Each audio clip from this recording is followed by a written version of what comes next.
და ეს დღეც მოვიდა. დღეს უკვე ბათუმში მივდივართ. ჩემპიონატამდე დარჩენილია 4 დღე. ხვალ გვაქვს გამოფიტვის ბოლო დღე და ზეგიდან უკვე ჩატურთვას ვიწყებთ. ყველაფერი გასიანზე. ამაზე უკეთ მე არაფერს გაკეთება არ შემეძლო. გადავაბი და გადავაბი ძალიან კარგად. რადგან სხეული კარგად გამომყვა. შეიძლება ითქვას, რომ პოლონეთის მზადებაზე პოლონეთის უფრო რთულად ვიყავი ვიდრე ახლა. ბევრად ენერგიულად ვარ, ბევრად შემართებით ვარ. და ფიქრობ, ამაზე მეტის გაკეთება აღარ შემეძლო. ეს იყო ჩემი მაქსიმუმი, მართლა ყველაფერი ჩავდე. შესაბამისად, რაც იქნება, ესე იგი, ესეა საჭირო და ღმერთმა ესეინება, ასე რომ მე ჩემი გავაკეთე და ან ჩემს უკვე ვნახავთ ადგილზე. შესაბამისად, გამთენიისას გავდივართ უკვე ბათუმისკენ და ველოდებით უკვე ჩემპიონატს. ვარჩევს მოვჩით, ყველაფერი მზად არის. ერთი დღე დაგვრჩენია, რომ ეს ბოლო 4 დღე მაქსიმალური კონცენტრაცია გქონდეს. სხვა არაფრის დამატება არ შემიძლია. მედია ყველაფერი კარგად იქნება, მაგრამ ნუ იმედებზე ნაკლებ უნდა ვიყოთ, უფრო ფაქტები ყველაფერს და ნახოთ რა როგორ იქნება. ესე რომ ახლა წავიდეთ ბათუმში. იქიდან გველოდება უკვე დიდი თავგადასავლები.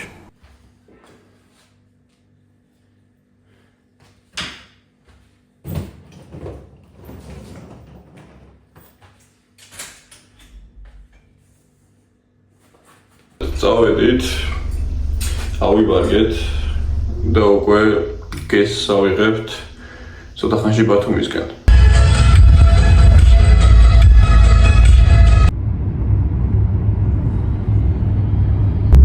ჩამოვედით. 7 საათი ხდება. გადმოვიბარგებით. თისული გვაქვს სახში ავიდეს, მე კი მეძინა გზაში, მაგრამ აგერ ნოდოს სახეს კი ეტყობა, რომ არაფერიც არ ეძინა. ნოდო დაიძინებს, მე 2 საათში ყვება მიწევს და გავიღვიძებ. ნუ რაღაცები გვაქვს. ეს დაგვასპონსორა BPI მოიჭველი. ეს ჩააგდეს. დავიცი ჩააგდეს.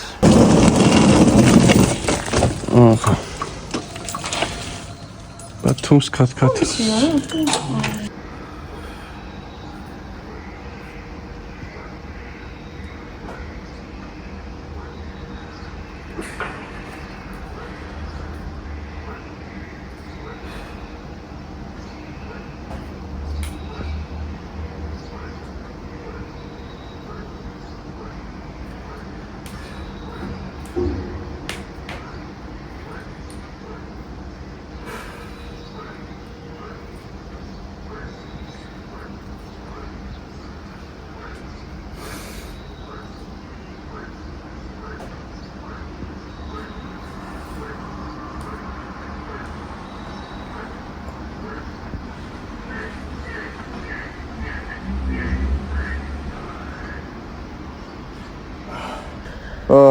ძალიან დაბრედილი ვარ.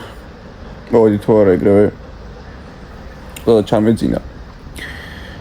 დღეს ვისვენებთ მაქსიმალურად სახში ვართ. არაფერი არ გვიწევს. შესაბამისად, სრული უფრო მომაქრო ესე ვიწვე. ხა ჭამა გვიწევს. და ნუ დღეს მაინც ყველაზე რთული კვება გვაქვს. დაბა ნახშირწყლოვანი. და ხვალ უკვე კაი ჩატურთა დავიწყოთ. ესე რომ თავარია დღეს გადავიტანოთ და ხვალიდან ძალიან შემართებით. ჩატურთო გექნება და დამატებით ვარჯიში. ესე რომ დღეს გეგმა არის მარტო ეს რომ მოვიმარაგოთ პროდუქტები, დავისვენოთ და ხვალიდან მთელი ძალებით შევუტიოთ უკვე ჩვენს საჩემპიონატო გეგმას. მოვიარეთ, პროდუქტები ვიყიდეთ, თვალის. როგორც იცით, თუ ხვალ ჩატურთას ვიწყებთ, შესაბამისად, ზუსტად იგივე პროდუქტები, რასაც აქამდე ვიყენებდი, ბრინჯი, ხლებცი, კიშმიში, არქის კარაქი, ჩვენი ბრინჯის კრემი თავისთავად, ქათამი და რა ვიცი, რაც სტანდარტულად გვაქვს, მოკლედ, ასე რომ განსხვავებული არაფერი, დღეს ჩვეულებრივ გვაქვს, უბრალოდ ჩვეულებრივ ვერ გამოდის, რადგან ნახშირწყები დაბალია, სხეული უკვე მზად იყოს სხვაისთვის კარგად ჩასატვირთად. ასე რომ ახლა დარჩენილი მაქვს მხოლოდ ცილოვანი კვებები და რა თქმა უნდა ენერგიაზეც იგრძნობა. დღეს თელი დღეა მარტო მძინავს, წევარ, მოძრაობა არ მიწევს და ეს მაქვრივ კარგია, რომ ენერგიის დიდი დანახარჯი არ მაქვს. ცოტაც ეს დღეს უკვე გადაგორდება და დილიდანვე ვიწყებთ სერიოზულ კვებას. ზუსტად იგივე პრინციპი ყველაფერი, რაც პოლონეთში, უბრალოდ ამ ეტაპზე გვინდა მეტი სისავსე, შესაბამისად მეტი ჭამა იქნება უფრო. ასე რომ ახლა კვება მიწევს, დანარჩენი კი უკვე იცით რას როგორ ვაკეთებთ. შესაბამისად ერთ-ერთი დაგვრჩენია ის, რომ დაველოდოთ ჩატვირთვას.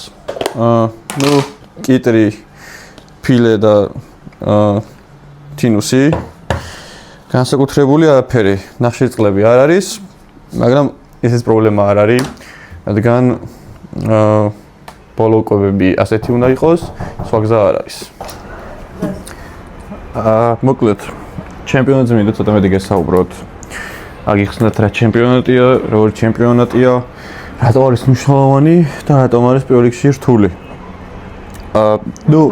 ქვია MPC ჯორჯია, მაგრამ ატარებს სომხეთი. ანუ საქართველოს არ ატარებს ამას. ბოლო საქართველოში ტარდება. და იდეაში ატარებს სომხეთის ფედერაცია. სადაც ძირითადი კონკურენტები ჩემთვის იქნებიან რუსები, ირანელები, სომხები და ასე შემდეგ. ქართველები მხოლოდ იქნებით 3 ბიჭი და 1 ქალბატონი, ნათია. და ჩემ კატეგორიაში, ჩემ სიმაღლეში არც ერთი ქართველი არ იქნება. მხოლოდ უცხოელები. რამდენი უკრაინელად ესენი ჯერ არ ვიცით. შეეხებათ ჩემპიონატს. ჩემპიონატი არის უმაღლესი დონის, რადგან არის პრო კვალიფიკაციის. ანუ ეს ნიშნავს, თამაშდება პრობარათი, რომლის მოპოვების შედეგად გააქვს უფლება, რომ პროფესიონალებში მიიღო მონაწილეობა, პროფესიონალურ შოუების უტარდება, როგორც ზოგადად ეს შოუ. და აქედან რომელიმე შოუს თუ მოიგებ, პირველ ადგილზე თუ გახვალ, გეძლევა მისტერ ოლიმპიის კვალიფიკაცია. ანუ მიდიხარ მწვერვალზე. შესაბამისად, ეს არის გეგმა, რითიც შეგიძლია მოხვდე ოლიმპიაზე. სამწუხაროდ, ასეთი სიმართლე არსებობს პრობარათზე, რომელსაც აღიარებენ პროფესიონალები 90% შემთხვევაში, რომ როცა გადადიხარ და ხდები პროფესიონალი, ჩათვალე რომ ეს არის შენი ბოლო მოგება ამ სფეროში. ანუ ძალიან რთულია რომ პროფესიონალებში მოიგო და კვალიფიკაცია მოიპოვო. ასე რომ ძალიან ბევრი რომელიც პროფესიონალი ხდება, შეიძლება მთელი კარიერის მანძილზე ვერაფერი ვერ გააკეთოს და ვერ მოიგოს და ვერ აიღოს ეს კვალიფიკაცია. ნუ სხვა მხრივ შემართება მაქვს ძალიან კარგი. ამ ჩემპიონატის ჩემი ბევრად მზად ვარ, ვიდრე პოლონეთისთვის, ბევრად დაწნარებული ვარ, ბევრად მობილიზებული ვარ, ბევრად ვიცი უკეთესად რა გავაკეთო. შიში და რაღაც ნაკლებად, ანუ ერთ-ერთი ზოგადად ასე მეკითხებიან ხოლმე, გაქვს თუ არა რაიმე შიში სცენაზე როცა ადიხარ. ან რას გძნობ, ნერვიულობ თუ არა, ან არასდროს არ ნერვიულობ, არც იმაზე რომ ჩემპიონზე რო გავალ, ან სცენაზე რო ავალ, ან ჟიურის რო შევხედავ, ან ნებისმიერ არც ერთ აგეს ნერვიულობ, ჩემი ერთ-ერთი სარდებელი ყოველთვის არის შედეგი. აი დაფიქდები და რა შედეგი წამოვედი ჩემპიონატიდან. всё, აი ეს არის ჩემი სარდებელი. რომ არ ვიცი რა შედეგი დავამთავრებ. რა თქმა უნდა, ყოველთვის კარგი მიზანი მაქვს, რომ ამ კარგი შედეგი დავამთავრო და როდესაც ეს ცუდ ვარიანტს განვიხილავ გონებაში, რა თქმა უნდა ეს მძაბავს. სხვა მხრივ მე არანაირი პრობლემა არ მაქვს იმასთან დაკავშირებით, რომ ეს სცენაზე ავიდე. ძალიან სიამოვნებ, ძალიან მიყვარს და ნუ თქვენს დააკვირდებით, რომ სულ მიბწყინავ სახე, როცა სცენაზე ვდგავარ, იმიტომ რომ მართლა ძალიან მოწონს იქ ყოფნა. შესაბამისად, ახლა ყველაფერს მაქსიმალურად სწორად გავაკეთებ. პოლონეთში რაღაცეები ისე ვერ გავაკეთე, როგორც საჭირო იყო და ახლა დარწმუნებული ვიქნები, რომ ყველაფერს ისე ვიზა, როგორც საჭიროა.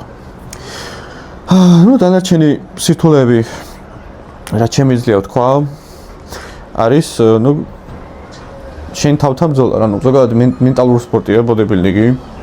უნდა ებრძოლო იმპაქტს რომ ხშია, უნდა ებრძოლო იმპაქტს რომ მარტო სულ აღწევ თავს. ვეაფერს ვერ იზავ, ანუ სულ 1000 კაცი ყავდეს გვერდით, მარტო სულ ხარ შეგონებაში. რადგან ანუ ეს არის ძალიან მენტალური სპორტი. ამ ხრივ რთულია რამე გავუკეთო საკუთარ თავს. უნდა აკონტროლო მაქსიმალურად და უნდა იცოდე რომ რა გეზის გაქაღებული იმგეს უნდა გაყვე და არ გადაუხვიო გვერდზე. მიუხედავად იმისა, ვირას გეტყვის და ვინ შენზე როგორ ირეაგირებს. ადვილი არის ძალიან რომ ადამიანმა შენზე ირეაგიროს ამ სპორტში და სამწუხაროდ ძალიან ბევრი არის და ცუდის მსურველი უფრო მეტია ვიდრე კარგის და ცუდი თვალის უფრო მეტია ვიდრე კარგი.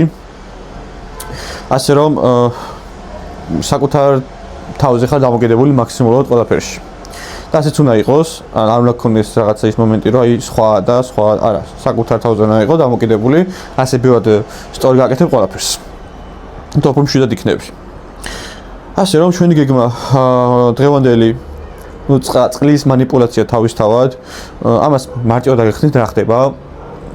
ნუ ერთი კვირით ადრე, ანუ პიკური კვირი როცა ქვია, შემოგაქვს დიდი რაოდენობით წყალი სხეულში, იმასთან შედარებით რაც გქონდა, ამ დროს რკინელები გიჟივით წყებს მუშაობას.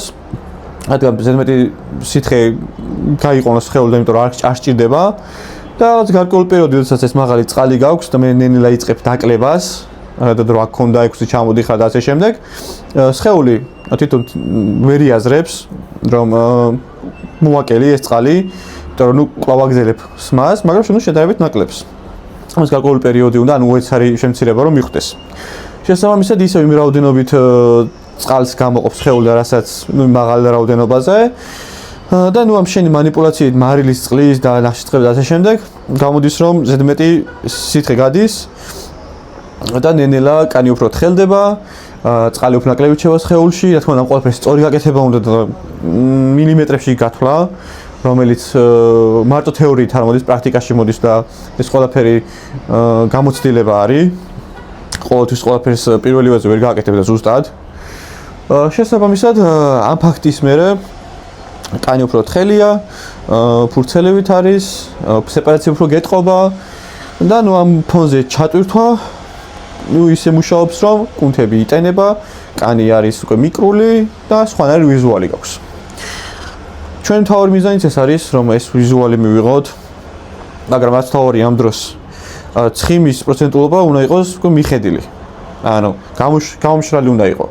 ეს ყველაფერი, ანუ ჯერ უნდა გქონდეს ხარისხი ამისთვის. როგორც ჩატვირთვისთვის, ისე ამ წყლისთვის და ყველაფრისთვის. ანუ თავარი კოზირი არის ის რომ უნდა იყოს მშრალი. თუ მშრალი არ ხარ, შეიძლება ერთ ჩატვირთვა წესიოდ ვერ იმოქმედებს, იმიტომ რომ ცხიმია სხეულში და აი ეს ცხიმი ბევრ პრობლემას ქმნის და ვერც წყლის გასვლა ვერ გიშველის თუ ცხიმი გაქვს. ან ყოველთვის უნდა მოვაგვაროთ ცხიმის პროცენტულობის ამბავი. და უნდა იფიქროთ რომ გამოვიფიტები და ასე შემდეგ. უნდა გამოიფიტო, მაგრამ რა თქმა უნდა შესაბამისად უნდა გამოიფიტო და ეგ ეს გამოფიტო არ გულისხმობს კუნთურ დანაკარგს. გლიკოგენისგან ყოველთვის დაიცლები, ახლა მეც დაცლილი ვარ, 100-ია საჭირო. თავი არის რომ უბრალოდ სწორი მიყო გეგმას. ძალიან მიყვარს ეს სფერო, ძალიან მიყვარს ბოდიბილდინგი, ძალიან მიყვარს ეს მომენტი, რასაც ახლა აგიწერთ, ხა სადაც ვარ და ვიცი რომ რამდენიმე დღეში მომინატრება ისევ. მაგრამ აუცილებლად როცა დავბრუნდები უფრო მაგარი შემართებით, უფრო მაგარი მიზნებით, უფრო მაგარი ფორმით და ასე შემდეგ. როგორც წინა წელს შეკპიდით, იგივე ეს ვიზავ ახლაც, უფრო კარგად ვიქნები მომზადებული და ბევრ რამეს უკეთესად გავაკეთებ და რა თქმა უნდა, დროს განმავლობაში ძალიან ბევრ რამეს ვსწავლობ. ყოველ წელს უფრო მეც ვსწავლობ, ყოველ მზადება უფრო მეც ვსწავლობ, მზადების გარეშეც უფრო მეც ვსწავლობ და მთავარი ეს არის განვითარება. ასე რომ ბევრი არ გავაგზელო, ჩვენი მიზანი ნათელია, მივიდივართ ხოლმე წინ, ჩატვირთვას ვიწყებთ ხვალიდან, შემდეგ ვიდეო იქნება ჩატვირთვა და რეგისტრაცია მესამე ვიდეო იქნება უკვე შეჯიბრი, ყველაფერი იქნება იდეალურად. მანამდე შეგიძლიათ ადევნოთ თავი ამ ყველაფერს TikTok-ზე და Instagram-ზე დაწვრილებით და ჩვენი გეგმა ნათელია, კიდევ ერთი რაუნდი და ვნახოთ რა გამოგვია. ღმერთი არის ჩვენსკენ მთავარია. ჩვენ მაქსიმალური გავაკეთეთ, დანარჩენი უკვე ღმერთის ნება და დანარჩენი ერთის დაგვრჩენია რომ გეგმას არ გადავუხვიოთ. ასე რომ შევხვდებით შემდეგ ვიდეოში.